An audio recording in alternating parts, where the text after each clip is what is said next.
You let him be so that he can go and figure it out. But you don't tie yourself up over one person who can't figure it out, ma'am. Dating is for data collection. It's for interviewing multiple options so that you can determine the best option for you and your current or future children. That's the only purpose of what dating is. It's not supposed to be a marathon where he gets to eat at the buffet for free, using you as a sex toilet. That's not what dating is.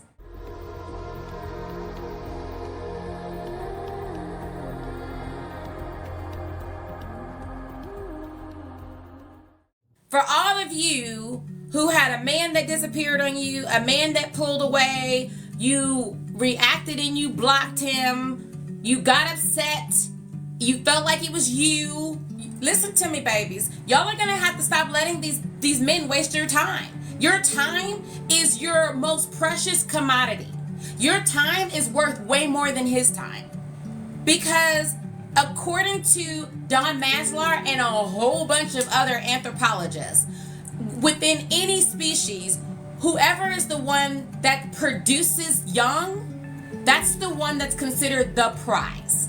And because our time period to be able to procreate is a shorter period of time than men, that means our time is worth more than a man's time. That means you need to value your time. You're gonna have to completely change the way you think about yourself and the way you think about your time and the way you do dating. Because the reason why I came back and did this live today is because I'm seeing so many of you guys set yourself up. Like, Build-A-Bears are up about 5,000 points and City Girls are down about 200 million points at this point. No, ma'am. Okay? If he can't figure it out, you let him be so that he can go and figure it out. But you don't tie yourself up over one person who can't figure it out, ma'am. Dating is for data collection. It's for interviewing multiple options so that you can determine the best option for you and your current or future children. That's the only purpose of what dating is. It's not supposed to be a marathon where he gets to eat at the buffet for free, using you as a sex toilet. That's not what dating is. No, ma'am. Okay? So let's talk about the science of attraction. Men are not like us. They fall in love differently. They are attracted for different reasons. It takes a different strategy in order to capture a man's heart. A man biochemically bonds to you differently than a woman bonds to a man. If you date a man like you want to be dated, then you're going to get played. If you date a man the way you want to be dated, then you're going to get played. When you understand that men are not like us, then you understand that they bond differently. So there are 5 phases of dating. And biochemically, each phase has a different biochemical reaction. And I'm going to tell you, based on your unique love archetype, what is the difference between an amethyst versus a ruby versus a citrine versus a diamond versus an onyx. Now, if you haven't taken my love archetype quiz, then make sure you go take it, ma'am, because every single one of you, if you have been trying to attract love within the last 3 months and what you have been doing hasn't been working with attracting a quality man who is effed up, unfaithful, and wants forever to love your soul, then ma'am, you have what's called a love block. A love block is any thought, behavior, belief. The quiz is free. And it's to help you to be able to identify what is blocking you, what is keeping you from the love that you want. Because based on your unique background, based on your personality, based on your love blocks, then that's causing you to attract a certain type of man.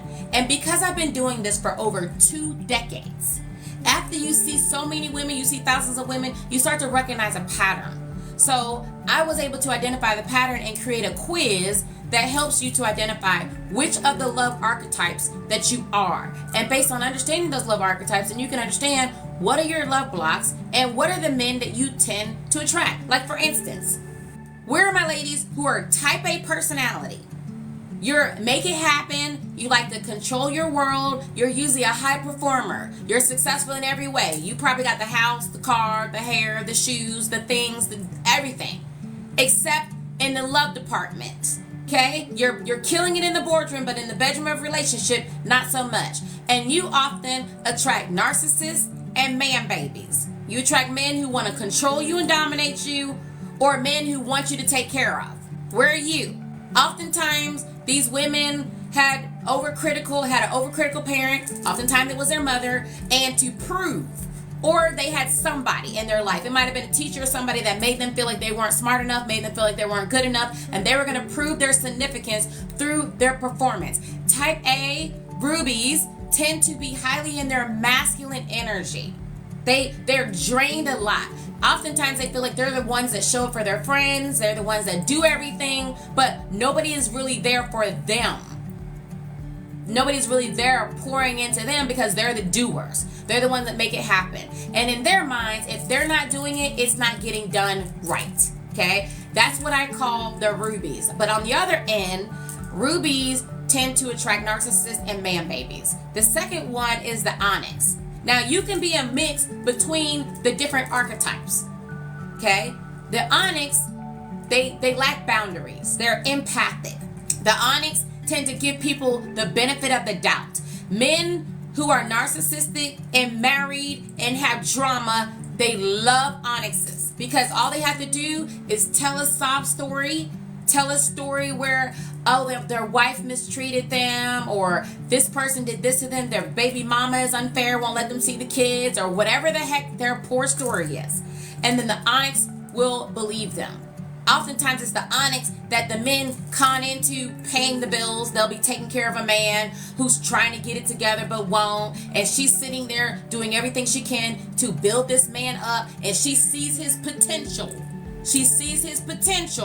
So she pours a lot into him, but he never really gets to his potential. He's a waste of time. Okay? Married men love onyxes. And then the next one is the diamond. So the diamond, it's interesting because a diamond can be a woman who's super successful, but she still feels unworthy. She doesn't see her true value. She doesn't see that she's a diamond. She believes that she's a piece of coal, and she feels that she is not lovable, that she is not worthy to be loved. So she tends to attract men who don't really see her value, men who don't really commit to her, men who don't really are honest with her. She's often cheated on. The diamond. Then there's the citrine. Citrine, they come from a background where they either witnessed abuse or they were abused, and they tend to attract men who are going to abuse them mentally, emotionally, or physically, or sexually, or any way of abuse. Citrines tend to be the ones that end up abused. And then the last one is the amethyst, which are near and dear to my heart. My practice is a large amount of amethyst. Amethysts have experienced sexual trauma, oftentimes as a child. And because of that trauma, they tend to attract all kinds of dysfunctional relationships. They are looking to fill that hole, that pain that trauma has left, and they try to do it through relationships, and the relationships end up toxic. They end up empty. They end up dry. They end up feeling like something is missing within them, and they don't know why. So those are the 5 archetypes. So based on your unique archetype, that's going to determine how you are approaching these 5 phases.